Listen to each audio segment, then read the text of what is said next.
समन्वय वो एक सिस्टम बना हुआ है। डीएलएमसी बोलते हैं, district level monitoring committee meeting होती है जो प्रत्येक महीने डिस्ट्रिक्ट जज की अध्यक्षता में होती है। लेकिन वो मीटिंग अपनी जगह पे, उसमें बहुत सारे इशू रहते हैं, उसमें सिर्फ स्पीडी ट्रायल का इशू नहीं रहता, उसमें तरह तरह के इशूज रहते हैं।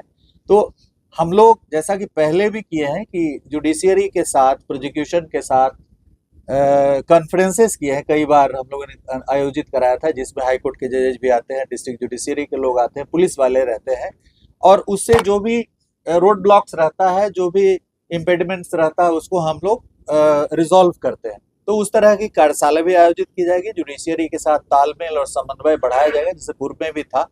और जिला स्तर पे भी पुलिस पदाधिकारी और जुडिशियरी में समन्वय को और क्या, इनकाउंटर एक संयोग है। इनकाउंटर कोई ऐसा नहीं होता है कि आपको अपराधी मिल गया और उसको इनकाउंटर। इनकाउंटर एक नैसर्गिक और प्राकृतिक एक घटनाक्रम है कि आप कहीं जा रहे हैं, आप पे गोली चली तो आप आत्मरक्षार्थ गोली चलाते हैं, मुठभेड़ होता है, आप भी घायल होते, वो भी घायल होते। ऐसा कोई इच्छा शक्ति के अनुसार नहीं कि आपकी इच्छा हुई कहीं इनकाउंटर कर दिए। तो इनकाउंटर एक प्राकृतिक कालक्रम में होता है, ये कोई वेल डिजाइंड तरीके से नहीं होता है। इसलिए इनकाउंटर हम लोग भी काफी सारे इनकाउंटर किए हैं, लेकिन कहीं पे भी कोई ऐसा उंगली नहीं उठाया कि है इनकाउंटर। मुझे याद है कुंदन जी सीतामढ़ी एसपी थे, हम मोतिहारी एसपी थे, तो मधुबन थाने पे नक्सलियों का भारी इनकाउंटर दिन के 1 बजे हुआ था। हम लोगों ने इनकाउंटर किया, दर्जनों लोग उसी दिन मारे गए, फिर अगले दिन भी कई लोग मारे गए थे, बहुत गिरफ्तार हुए थे, और काफी उसमें गिरफ्तारियां भी हुई थी पूरे स्टेट लेवल पे। तो उसमें कोई ऐसा नहीं कि आप सर एक सवाल है सर कि आपकी पुलिस जो है कोई उतना डायरेक्ट उतना संबंध नहीं, अप्रत्यक्ष रूप से संबंध है, लेकिन कोई ऐसा प्रत्यक्ष रूप से संबंध नहीं है। कन्विक्शन का जो रेट है डिपेंड करेगा कि आपके गवाह कितने मजबूत है, गवाह कितने निर्भीकता के साथ गवाही दे पाते हैं, हमारे जो पुलिस के पदाधिकारी हैं वो न्यायालय में कितनी सख्ती के साथ अपना एविडेंस दे पा रहे हैं, जो एविडेंस दे रहे हैं वो कोर्ट के द्वारा ग्राह्य है या नहीं है, एडमिसिबल है या नहीं है। तो इन सभी चीजों पे डिपेंड करता है। उसके लिए क्या करें? उसके लिए अनुसंधान को काफी गुणात्मक, अनुसंधान में गुणात्मक परिवर्तन की जरूरत है।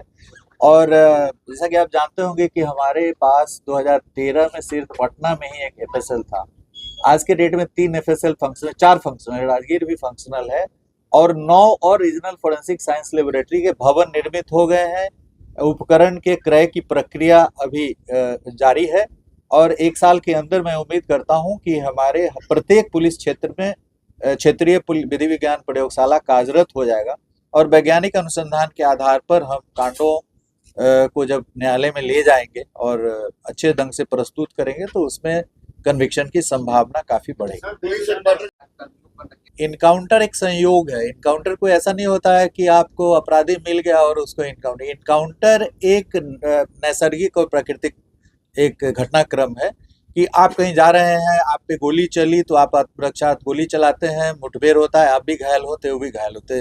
ऐसा कोई इच्छा शक्ति के अनुसार नहीं कि आपकी इच्छा हुई कहीं इनकाउंटर कर दिए। तो इनकाउंटर एक प्राकृतिक कालक्रम में होता है, ये कोई वेल डिजाइंड तरीके से नहीं होता है। इसलिए इनकाउंटर हम लोग भी काफी सारे इनकाउंटर किए हैं, लेकिन कहीं पे भी कोई ऐसा उंगली नहीं उठाया कि है इनकाउंटर। मुझे याद है कुंदन जी सीतामढ़ी एसपी थे, हम मोतिहारी एसपी थे, तो मधुबन थाने पे नक्सलियों का भारी इनकाउंटर दिन के 1 बजे हुआ था। हम लोगों ने इनकाउंटर किया, दर्जनों लोग उसी दिन मारे गए, फिर अगले दिन भी कई लोग मारे गए थे, बहुत गिरफ्तार हुए थे, और काफी उसमें गिरफ्तारियां भी हुई थी पूरे स्टेट लेवल पे। तो उसमें कोई ऐसा नहीं कि आप सर एक सवाल है सर कि आपकी पुलिस जो है कोई उतना डायरेक्ट उतना संबंध नहीं, अप्रत्यक्ष रूप से संबंध है, लेकिन कोई ऐसा प्रत्यक्ष रूप से संबंध नहीं है। कन्विक्शन का जो रेट है डिपेंड करेगा कि आपके गवाह कितने मजबूत है, गवाह कितने निर्भीकता के साथ गवाही दे पाते हैं, हमारे जो पुलिस के पदाधिकारी हैं वो न्यायालय में कितनी सख्ती के साथ अपना एविडेंस दे पा रहे हैं, जो एविडेंस दे रहे हैं वो कोर्ट के द्वारा ग्राह्य है या नहीं है, एडमिसिबल है या नहीं है। तो इन सभी चीजों पे डिपेंड करता है। उसके लिए क्या करें? उसके लिए अनुसंधान को काफी गुणात्मक, अनुसंधान में गुणात्मक परिवर्तन की जरूरत है। और जैसा कि आप जानते होंगे कि हमारे पास 2013 में सिर्फ पटना में ही एक एफएसएल था। आज के डेट में 3 एफएसएल फंक्शनल, 4 फंक्शनल, राजगीर भी फंक्शनल है, और 9 और रीजनल फोरेंसिक साइंस लेबोरेटरी के भवन निर्मित हो गए हैं।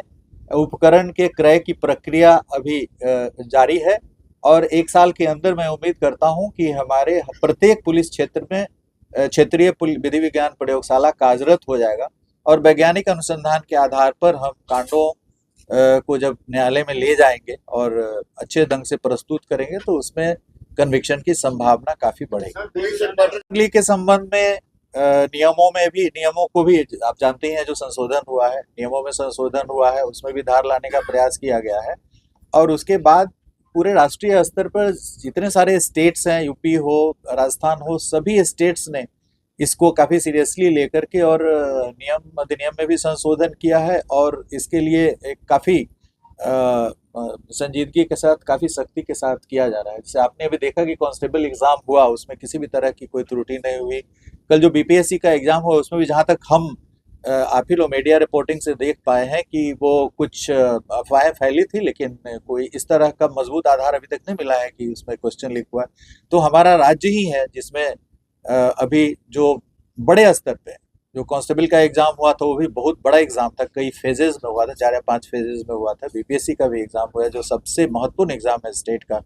तो ये प्रभावकारी ढंग से, अच्छे ढंग से नए नए इनोवेशंस लाए गए हैं उसमें। जैसा कि अभी आपने देखा कि 3 घंटे पहले कौन सा पेपर खुलेगा वो किसी को जानकारी नहीं है, किसके हाथ में कौन सा पेपर लगेगा। तरह तरह के इनोवेशंस को इंट्रोड्यूस किया जा रहा है सो दैट हम जो लीक कराने वाला जो गैंग है उससे हम 2 कदम आगे रहें ताकि उनकी मंशा को हम विफल कर सकें। जी साहब, साइबर क्राइम बड़ी चुनौती है।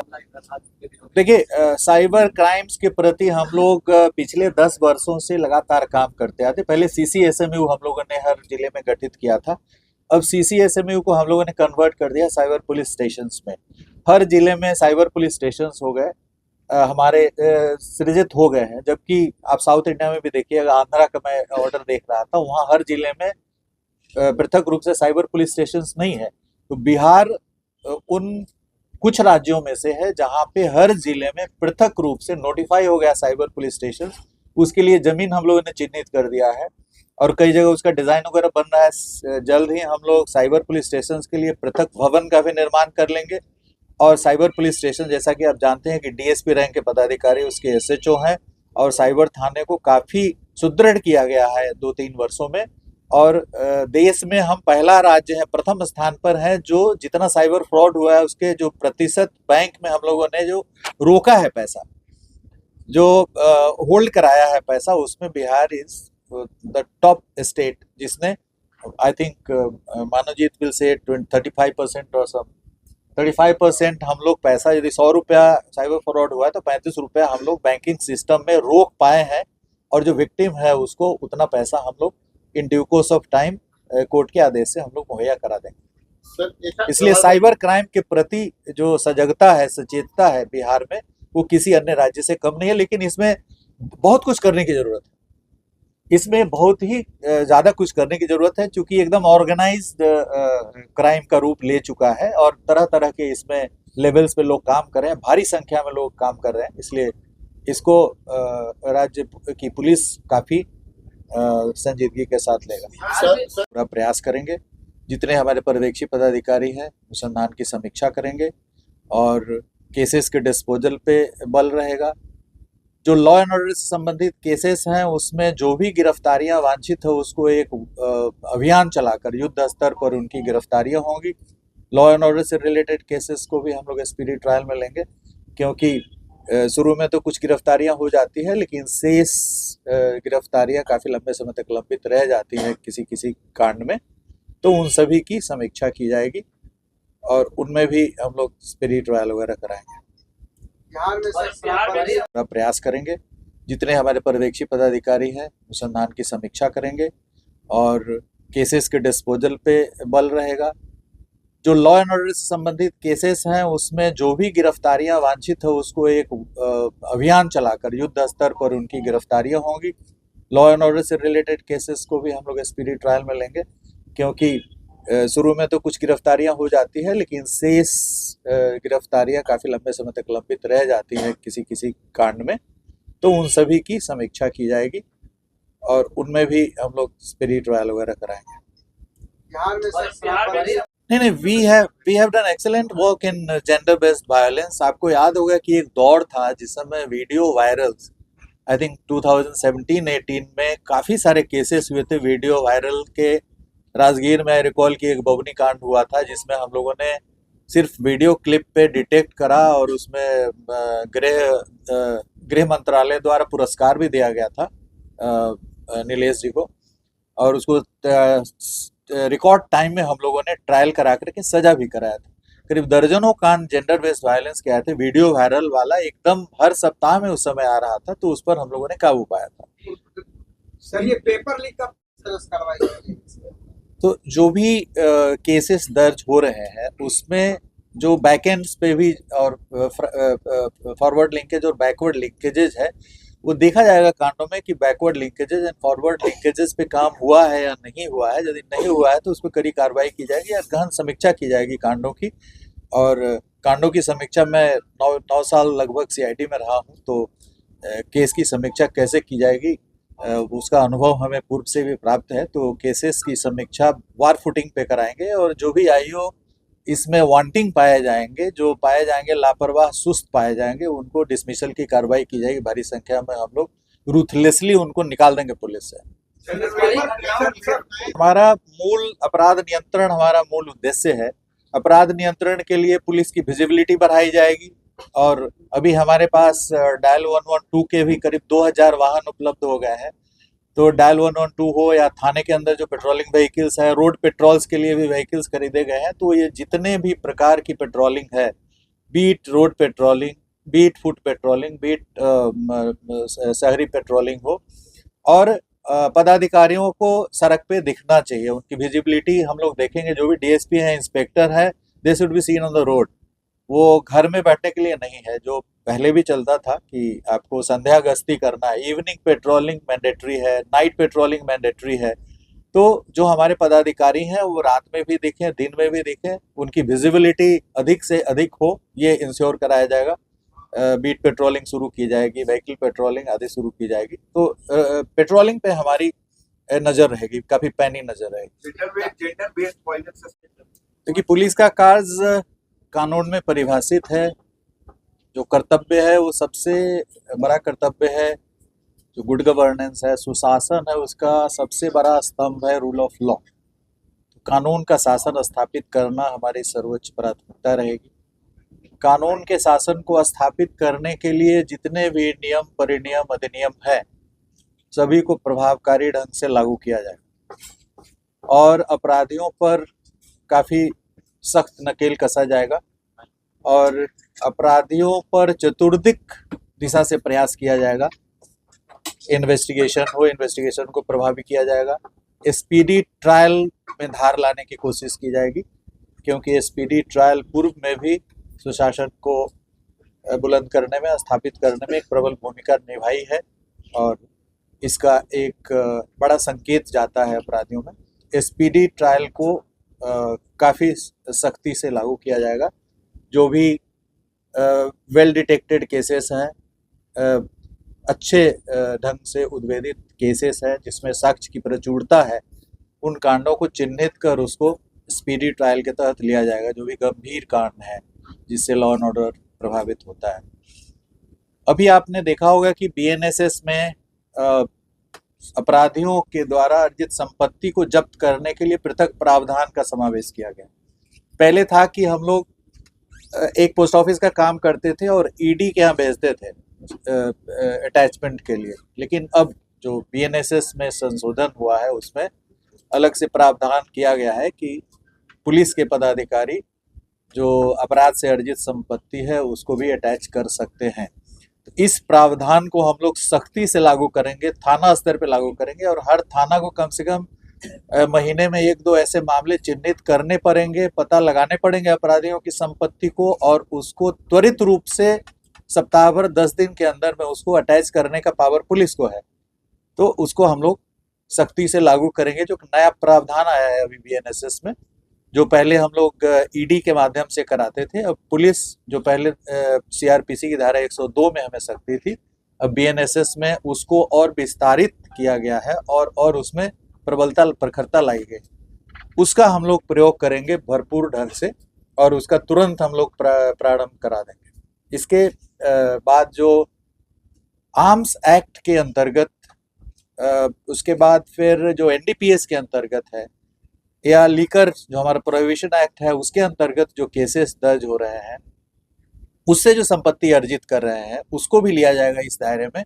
और बड़ा आसान है उसको पता करना कि हमारे जितने चार्जशीटेड लोग हैं, जो चाहे प्रोहिबिशन एक्ट में हो, एनडीपीएस एक्ट में हो, उनकी संपत्ति का पता किया जाएगा। संपत्ति को पता करने के भी तौर तरीके बहुत सारे, अब सिर्फ इंटेलिजेंस पे नहीं लेकिन बहुत सारा डेटाबेस है, उससे हम लोग पता कर सकते हैं। और इन सभी चीज़ों को सिर्फ अनुसंधान करना ही हमारा काम नहीं होगा, बल्कि अपराधियों के द्वारा अर्जित संपत्ति पर कड़ा प्रहार करना पड़ेगा। क्योंकि जब अपराध के माध्यम से संपत्ति अर्जित करेंगे और वो संपत्ति उनकी रहेगी नहीं तो फिर अपराध करेंगे क्यों। इसलिए सबसे बड़ा कारण है कि वो संपत्ति का उपभोग करते हैं, निरंतर रूप से करते हैं, निर्बाध रूप से करते हैं, इसलिए उस पर अंकुश लगाना हमारी प्राथमिकता होगी। अनुसंधान का जो अलग है, लेकिन हमारा थाना को भी, पुलिस को भी पावर मिला है बीएनएसएस में, अभी जो संशोधन आया उसमें कि अटैच कर सकता है। आपने ये बोला सर कि 10 डेज पे हम लोग अटैच करेंगे। नहीं, पता लगाएंगे अटैच और उसके बाद ऑर्डर पास करेंगे। तो will it after filing the chargesheet या द मोमेंट? नहीं, अभी जो कानून आया उसमें चार्जशीट की जरूरत नहीं है। अनुसंधान के क्रम में भी, अनुसंधान शुरू होता है उस क्रम में भी आप अटैच कर सकते हैं। Chargesheet is not mandatory. Within 10 days it can be done, it can be done. Chargesheet की बाध्यता नहीं है अभी। नेम्ड एक्यूज और उसको अपराध से प्रॉपर्टी सृजित करना चाहिए, उसका इनकम टैक्स रिटर्न देखा जाएगा, उसका इनकम देखा जाएगा, क्या कर रहा है नहीं कर रहा है। यदि वो एक्सप्लेन नहीं कर पाता है तो उसको अटैच कर लिया जाएगा। अच्छा सर, मनी लॉन्ड्रिंग बिहार सरकार में हम लोगों ने, बिहार पहला स्टेट था जो 2006-7 में मनी लॉन्ड्रिंग के बहुत सारे मामले यहाँ पे हम लोग दर्ज किए थे। ईओयू के माध्यम से ईडी में जाता था और ईडी अटैचमेंट ऑर्डर इशू करता था।